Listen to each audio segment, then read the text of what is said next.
Assalamualaikum warahmatullahi wabarakatuh. Perkenalkan, nama saya Saripah, NIM 190569201094, program studi sosiologi. Di sini saya mengambil mata kuliah identitas sosial dengan dosen pengampu Bapak Fernanda Amni Syaputra SOSMSI. Terima kasih sebelumnya sudah menyempatkan saya untuk menjelaskan tema dari konsep religiusitas sebagai identitas. Nah, di sini saya akan menjelaskan apa itu religiusitas dan identitas. Next, religiusitas adalah suatu keyakinan atau tingkatan kemampuan seseorang untuk memperoleh hal yang normatif pada suatu agama, seperti percaya akan kepada Tuhan, malaikat, dan adanya surga dan neraka. Dan faktor yang mempengaruhi suatu religiusitas adalah pengaruh pendidikan, pengalaman yang dialami, serta keselarasan dan kebaikan di dunia.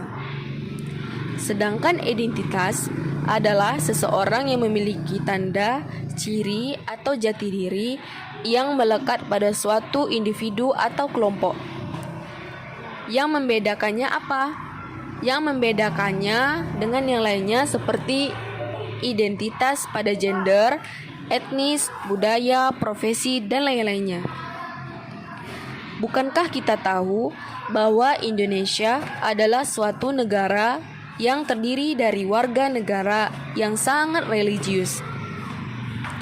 Nah, pada hal ini merupakan berbagai hasil penelitian tentang kehidupan religiusitas warga negara Indonesia.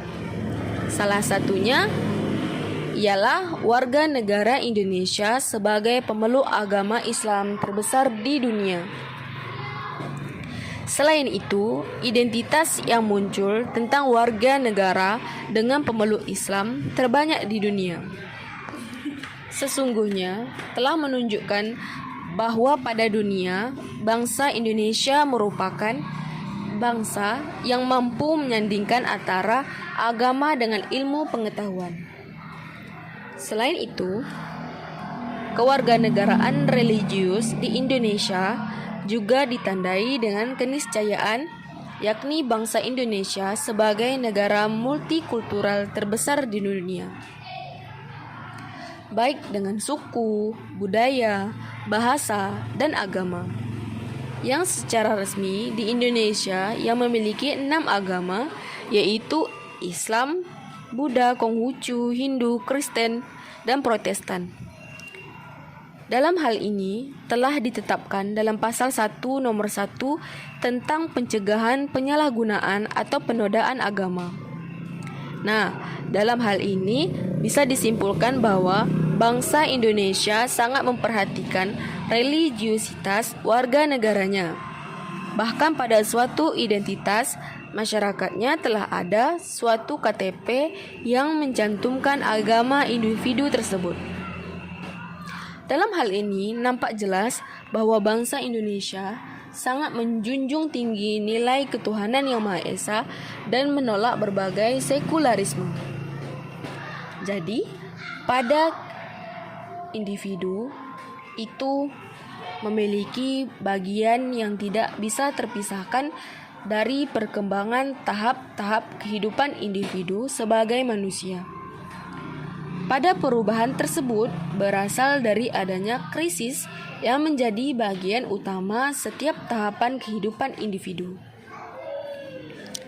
Lalu, agama yang didapatkan dan dipertanyakan kembali terjadi karena adanya suatu pandangan dan arahan yang sangat berbeda.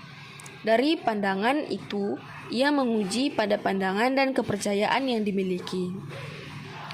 Jadi pada proses pengambilan atau peranan-peranan yang dimiliki oleh setiap individu itu membangun kapasitas penalaran abstrak yang diaplikasikan menjadi pertanyaan tentang di mana konsep seperti Tuhan atau kematian yang baik dan benar. Maka dari itu, kesimpulannya adalah yang sudah saya jelaskan tadi, bahwasanya setiap individu itu merupakan memiliki perasaan atau pemikiran atau pandangan serta pendapat yang berbeda-beda. Maka setiap individu itu berhak atau bisa menentukan dirinya bahwa agama mana yang akan ia ikuti. Misalnya pada agama Islam, kemudian agama Hindu, Konghucu, Buddha, dan lain-lain. Maka dari itu, manusia atau individu memiliki pandangan atau pendapat yang berbeda-beda terhadap memahami suatu agama tersebut. Jadi, ke arah mana yang akan ia tentukan, maka itulah agama yang akan ia ambil. Berdasarkan hasil penelitian, maka dapat disimpulkan bahwasanya pada gambaran pembentukan identitas dalam proses eksplorasi identitas agama ini untuk mencapai suatu komitmen menjadi religiusitas identitas. Tetapi pembentukan identitas juga dapat dilihat dari penyelesaian konflik yang terjadi pada tahapan-tahapan individu tersebut. Oke, maka dari itu hanya itu yang dapat saya sampaikan. Terlebih dan terkurangnya saya mohon maaf. Saya akhiri dengan wassalamualaikum warahmatullahi wabarakatuh.